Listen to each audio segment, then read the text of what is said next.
Hello my beautiful lovelies, hi, it's Emmy. Welcome back to another Emmy Eats. Today I'll be eating another US state, and it is Mississippi. I received this fantastic package from Laura F. Laura F., thank you so much for putting together such a beautiful and comprehensive representation of your state. I can't wait to taste it. So many interesting things, including something that is entirely non-edible. Look at this. Isn't it beautiful? This, my friends, is real cotton. It's so incredibly soft and beautiful and white, and just like cotton balls that you would find in a bag, but on stems. There's this little pod, and then inside you've got this fluffy, beautiful cotton. While this is fluffy and soft, this needs to be refined. I haven't tasted anything, but so far this is my favorite thing in the entire package. It is so beautiful. Thank you. So Laura's originally from Mississippi but lives in Arkansas, and her mother actually picked this for her to include in the package. So thank you, Laura's mama, so much for sending this to me. So by now you guys know that I really love to eat, but even more than eating, I really love to learn. And Laura included a wonderful letter that details all kinds of information about the products she sent. So I'll be sharing that information with you as well. And if you like to learn about different cultures and the foods that represent them, be sure to like this video so I know it. All right, let's go ahead and get started. Let me give you a little bit of background about Mississippi besides the fact that it was my favorite state to spell as a child. So Mississippi is located in the southern United States and has a subtropical climate and has lots and lots of rain. Let me read to you what Laura says about Mississippi. Like much of the South, Mississippi is somewhat traditional. It's a place where things like history, junior league, and cotillion still mean something. So, example of junior league, this is a junior league cookbook that Laura sent me. Lots of recipes: peppered beef, crab strudels, smoked duck confetti salad, watercress sauce, really fancy things actually. Oh, let's get to the sweet. Miss Chris's 15-layer lemon cake. Now we're talking. And cotillion, by the way, if you don't know the word, I actually had to look it up, is a type of dance or a fancy kind of ball. Cotillion, isn't that a great word? So the first item I have is this. Look at this big bottle. It is not wine. This is Muscadine juice. A muscadine is a type of grape. Laura says Muscadine Grape is a grape that is native to the southern states in North America. A lot of these items come from Mississippi State. Laura is not affiliated with them. They just have a really good agricultural department. So let's give this juice a taste. Gosh, that smells great. It smells like Concord grape. Has that really distinctive grape smell to it, but it's a little bit nutty. Yeah, it smells wonderful. Okay. This has not been chilled, but it is cool. Beautiful color, kind of light amber color. All right, let's give that a go. Cheers. Ooh. Boy, that's nice. And this is delicious. It tastes a bit like Concord grape. It has that distinctive grapey, intense flavor to it, but it's a little bit different. It's not quite as heavy in that grape flavor. A little bit crisper, a little bit more like apples, and also tastes nutty and woodsy, a little bit like walnuts, and it's really nicely balanced. It's sweet without being syrupy. It doesn't taste like it has any additional sugar in it, and then it's balanced with some acidity in there. And tasting a juice like this really reminds you that wine comes from grapes, because this tastes just a little bit winey. Now that we had muscadine juice, let's give muscadine jelly a taste. And this is Bully's. That smells heavenly. Not quite like grape, but not like berries either. Quite a different color than the juice, wouldn't you say? I would imagine probably due to the skins. Look at that jelly, beautifully clear. Put that on my corner of buttered toast. Itadakimasu.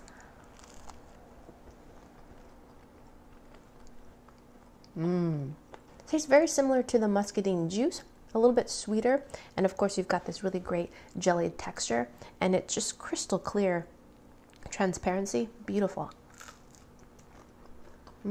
Really great on toast, but I think I like the juice version better. I think you can taste more of the complexities in the juice. So this jar of jelly has got to have the best name ever.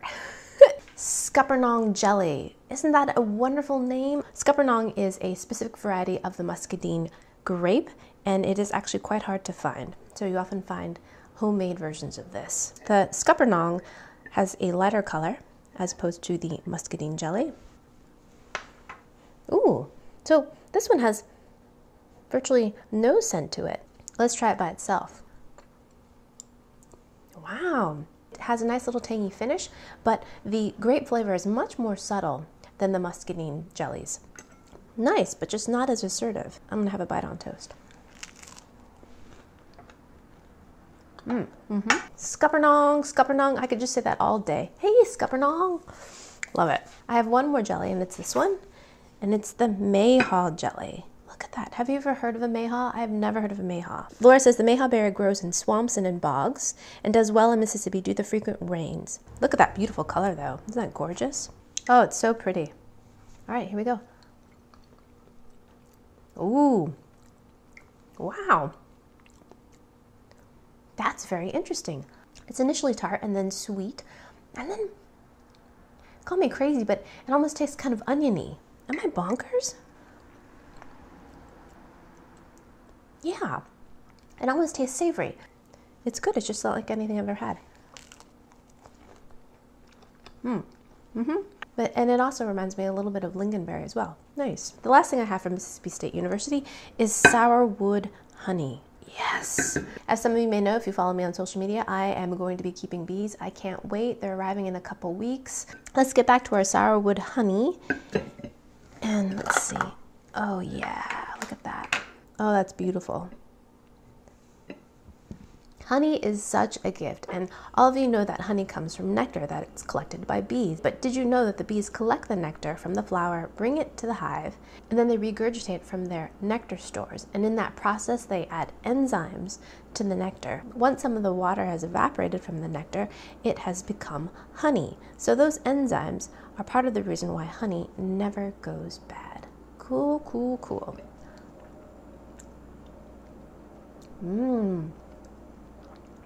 Wow, such a unique tasting honey. And contrary to its name, it is not at all sour. It doesn't taste like wood. It's actually got a very floral flavor to it, almost like lilacs or something. It's lovely. It has a little bit of a crystalline texture to it, which I don't mind at all. In fact, I enjoy that. I really liked creamed honey because I love that spreadable, kind of thick texture to it. Scrumptious, scrumptious. The next item I have is this, and this is Anderson Deason's Country Store Hot Pickled Okra. If you've never had okra before, it's a wonderful little vegetable. It's about this long. It looks a little bit like a hot pepper. It's green in color. When you cut it open, it has lots of white seeds inside, and it has a really great slimy texture to it. I love it. Laura says she grew up eating it boiled, but you often see it deep fried, often alongside deep fried catfish. And it's also used in gumbo, which is a stew, but she sent me the pickled version because, of course, it would keep. Laura says you could find this in people's refrigerators and you would eat it just as you would a dill pickle, as a little snack or alongside a sandwich maybe. So let's do a little okra dissection here. So there you see, there are the white seeds. My favorite thing as a kid was to scrape out these seeds because I thought they looked like frog eggs. Loved them. All right, here you go.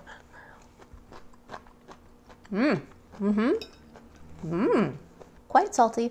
And the flavoring is very similar to dill pickles, but this has some chili heat in it, which I really like. Tart and tangy, dilly, sour, and spicy. Yum. Next we're going to try these, and these are traditional cheese straws. Laura says, even in the smallest towns, simple social events like baby showers or church events will call for family recipes and a bit more formality than there might be in other areas. As a result, foods like cheese straws and divinity that might be served with coffee or tea have survived a world of Nabisco and other mass-manufactured snacks. Indispensable southern staple. Ooh, those look great. Looks like they've been kind of extruded out of a piping bag. Beautiful yellow color. They smell like Cheez-Its and butter.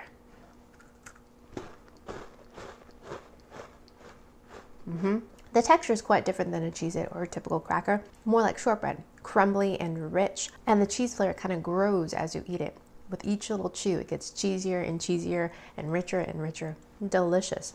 What's interesting to me about this is that it has a texture of a cookie, like a shortbread or a sandy, but the flavor is all savory. The next items I have are all sweet potato themed, and this first one is the sugar-free sweet potato Yum Yums. So Vardaman, Mississippi is known for growing the sweetest sweet potatoes in the world. Much like Vidalia, Georgia, known for its onions, Vardaman is known for the sweet potatoes. There's something in the soil that makes them taste better. Look at that. And it smells like pecans. You know that unique buttery, nutty smell that you can only find with pecans? All right, let's give that a go. Mmm. Mmm. It's a really refined pecan brittle. This thing is chock full of pecans and just has a little bit of this kind of candy holding it all together. But it's much lighter than, say, like a peanut brittle. There's less of that hard, syrupy candy, and it's lighter in texture, almost like sea foam. I really like the texture. Nutty, yet crisp. Not overly sweet, surprisingly, too. And I was concerned because this was sugar-free and it contained Splenda that it would have a really strong kind of artificial sweetener aftertaste, but it doesn't at all. Really surprised by that. This is delicious. All right, so the next sweet potato item I have is this. And these are sweet potato cocoons. Look at these. So these are all covered in powdered sugar. Look like these are handmade. They're a little bit different sizes.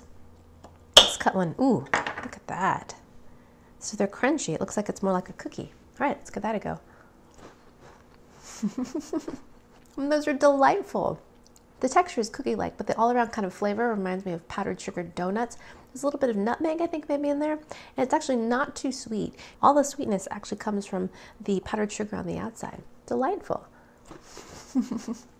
And my last sweet potato item are these. And these are sweet potato bonbons. That looks like a truffle. Let's cut it so you can see what it looks like on the inside. Look at that. So there's actual pieces of sweet potato in there. It smells vanilla and sweet. All right, let's give that a go. Mmm. Mmm. Definitely candy. The outside is very sweet and tastes a bit vanilla, and it tastes just a tiny bit boozy and coconutty, but a delicious little homemade confection.